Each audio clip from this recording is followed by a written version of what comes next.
it's your girl Fitness Official, and today I'm going to talk about how to stop cueing your body into binge eating.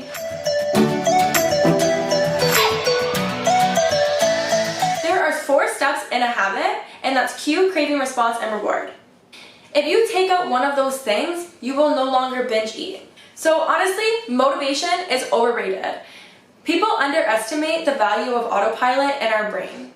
So our number 1 cue is time and location.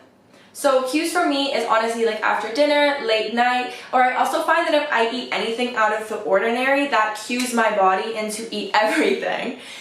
The best way to cue your body into new ways when you're in the time and location of those events that may cause you to binge eat is by using implementation tools. So what I recommend to you is take a piece of paper and you want to write down, I will behave at time and location. So I will read my book at 9 p.m. at night in my bed. Or I will go for a walk after dinner around the block. If you write this down, then your body is going to be cued to do those things rather than indulge in food. This will be a really good way to keep your body distracted and keep you from falling into the cue to initiate in that type of behavior.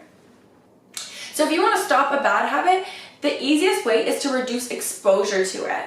So if you find that chocolate is a huge sweet spot for you, like it is for me, if there is chocolate in your kitchen, maybe from your family, honestly, maybe have a conversation with them, and I like to put mine down in the basement. It is still tempting to know it's there, but it's a lot different than it being in your face. Make the things you don't want to do invisible, but another tip is make the things you do want to do visible. So if you want to go for a walk after dinner, put the running shoes beside the door. And if you want to read that book, put the book on your bed.